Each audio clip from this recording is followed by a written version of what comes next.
바디페인팅 나도 알려줘. 이강인에게 강습받는 PSG 선수들의 현지 난리난 상황 디디귿.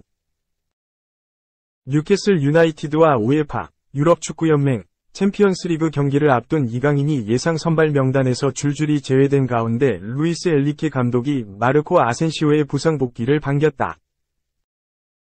파리 생제르맹, PSG는 29일 한국 시간 오전 5시 프랑스 파리에 위치한 파르크 데 프랭스에서 뉴캐슬과 2023-24 시즌 우에파 챔피언스리그 F조 5차전을 치른다. 현재 2승 2패, 승점 6으로 조 2위에 위치한 PSG는 이번 경기에서 승리할 경우 다른 경기 결과에 따라 16강 진출을 확정할 수 있다. 다만 안심할 수 있는 위치는 아니다. 3위 AC 밀란과의 승점 차는 1점에 불과하며 최하위 뉴캐슬과도 2점밖에 차이가 나지 않는다.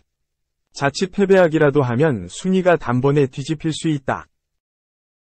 분위기는 좋다. 최정예 라인업을 내세워야 하는 상황에서 A매치 휴식기 이후 치른 직전 리그 경기를 대승으로 끝마쳤다. AS 모나코를 상대로 5골을 넣는 화력쇼 끝에 5-5에서 2로 크게 이겼다. 또한 그동안 득점 가뭄이었던 곤살루 하무스와 랑달 콜로 무아니, 우스만 덴벨레 등 공격수들의 득점이 터졌다는 점도 긍정적이다. 다만 A매치를 치르고 돌아와 곧바로 모나코전에 임한 선수들이 많은 상황에서도 뉴캐슬전서 로테이션을 가동하진 않을 거라는 예상이 지배적이다. 이에 따라 모나코전에서 휴식을 취한 이강인은 뉴캐슬전에서도 벤치에서 시작할 가능성이 높아졌다. 영국 스포츠몰은 뉴캐슬은 최하위에 있지만 홈에서 열린 지난 맞대결 4에서 1승리를 다시 만들 수 있다면 PSG보다 우위에 서게 될 것이라며 부상자가 많은 PSG는 모나코전 라인업에서 크게 달라지지 않을 것이라고 예측했다. 스포츠몰이 전망한 뉴캐슬전 선발 라인업에는 음바페, 덴벨레, 하무스가 3톱을 이루며 모나코전에서 중원을 이뤘던 파비안 루이스, 마누엘 우가르테, 비티냐가 그대로 선발 출전할 것으로 나타났다. 뉴캐슬 지역지 뉴캐슬 툰스 또한 루이스와 우가르테, 비티냐가 중원 조합을 이룰 것이라고 봤으며 공격진에는 덴벨레와 하무스, 음바페가 자리할 것으로 예측했다. 이런 가운데 이강인의 경쟁자 마르코 아센시오가 부상에서 복귀해 뉴캐슬전 출전 가능성을 높이고 있다. 엔리케 감독도 아센시오의 복귀를 반기면서 팀에 큰 도움이 될 것 같다고 기뻐했다. 프랑스 RMC 스포츠에 따르면 엔리케 감독은 아센시오는 지난 2주 동안 우리와 함께했다. 정상적으로 훈련하고 있다. 라면서 득점할 수 있는 자질도 갖추고 있다. 아센시오의 복귀는 팀에 큰 보탬이 될 것이라고 기대했다. RMC 스포츠는 아센시오는 뉴캐슬과의 경기에 복귀할 수 있다. 부상 당하기 전까지 엔리케의 주요 무기였다. PSG 합류 후 첫 3경기에서 2골 1도움을 기록하며 깊은 인상을 남겼다. 모나코와의 경기에서 복귀했으나 경기에 뛰지는 않았던 아센시오는 이번 뉴캐슬과의 경기에서 복귀하게 될 것이라고 아센시오의 출전 가능성을 높게 전망했다. 이강인은 올 시즌 합류 직후 부상으로 어려운 시간을 겪었지만 아시안게임과 10월 A매치 기간 이후 리그에서는 꾸준히 엔리케 감독의 신임을 받으며 선발로 출전해 활약하고 있다. 10월 당시 복귀 첫 경기였던 스트라스부르전에 선발로 나서며 몸 상태를 점검했고 브레스트전에서는 선발 출전과 더불어 리그 1 첫 공격 포인트도 신고했다. 이강인은 킬리안 음바페의 골을 도우며 리그 첫 도움을 적립했다. 3경기 연속 선발로 나선 몽펠리에전에서는 팀의 3에서 0대승을 이끄는 선제 결승골을 넣어 리그 1득점까지 신고했다. 리그에서만큼은 엔리케 감독도 이강인의 선발 기용을 망설이지 않았다. 챔피언스리그 3, 4차전 AC 밀란과의 경기에서는 모두 교체 출전했지만 활약은 이어졌다. AC 밀란과의 챔피언스리그 조별리그 3차전에서 PSG 소속 첫 득점을 신고했으며 직전 AC 밀란과의 4차전에서는 골대를 강타하는 슈팅으로 아쉬움을 삼켜야 했지만 이강인의 번뜩인 만큼은 확실히 빛났다. 11월 A매치 직전 리그 경기였던 랭스전에서는 선발 출전에도 공격 포인트를 기록하지 못했지만 이날 경기에 이강인은 엔리케 감독에게 새로운 역할을 부여받으며 팀의 만능 자원으로 인정받았다. 엔리케 감독은 이날 곤살로 하무스를 교체하며 이강인은 펄스9, 가짜 9번으로 기용해 음바페의 움직임을 최대한 살릴 수 있는 전술을 시험하기도 했다. 경기 후 엔리케 감독은 좋은 선수들은 한 포지션 이상을 소화할 수 있다. 이강인은 그런 능력이 뛰어나다 라고 칭찬하면서 이강인은 이미 훈련할 때도 날 놀라게 한 선수다. 공을 거의 빼앗기지 않는다. 감독 입장에서도 이강인 같은 선수를 활용할 수 있다는 건 행운이라며 재능 넘치는 이강인을 지도할 수 있어 기쁘다고 밝혔다. 엔리케 감독으로부터 재능을 인정받은 이강인이 이번 뉴캐슬전에서 챔피언스리그 첫 선발 출전을 달성할 수 있을지 기대를 모은다. 2. 첼시에서 실패한 한때 월클 메뉴가 영입 추진 오른쪽 화살표 구단의 문의 완료. 독일 스카이 스포츠의 플로리안 플레텐베르크 기자는 28일 한국 시간 자신의 SNS를 통해 베르너는 맨유의 영입 리스트에 있다. 맨유는 이미 그에 대해 라이프치히에 문의를 했다. 아직 공식적인 제안은 나오지 않았다. 베르너는 현재 자신의 상황에 불만을 느끼고 있다. 라고 전했다. 독일 출신의 베르너. 굉장히 다재다능한 면모를 지니고 있다. 180cm로 탄탄한 피지컬을 보유하고 있으며 스피드와 몸싸움, 동료와의 연계 능력과 전술 이해도 등 여러 능력치가 고루 분포돼 있다. 센터 포워드가 주 포지션이지만 좌우 측면 윙어와 공격형 미드필더도 소화할 수 있다. 독일 리그에서 일찌감치 두각을 나타냈다. 슈투트가르트 소속으로 2014에서 15시즌 성인 무대에 데뷔했고 3시즌 동안 103경기 14골 11어시스트를 기록한 후 라이프치히로 향했다. 당시 라이프치히는 신생팀에 불과했지만 탄탄한 자금력을 바탕으로 그를 품을 수 있었다. 베르너는 라이프치히에서 월드클래스로 성장했다. 이적 첫해 리그에서만 21골을 넣은 베르너. 그의 활약에 힘입어 라이프치히는 승격 첫해 리그 2위라는 놀라운 성적을 받을 수 있었다. 이후 꾸준히 활약했다. 매 시즌 리그 두 자릿수 득점을 기록했고 2019-20 시즌엔 리그에서만 28골을 넣으며 득점 랭킹 최상단에 자리했다.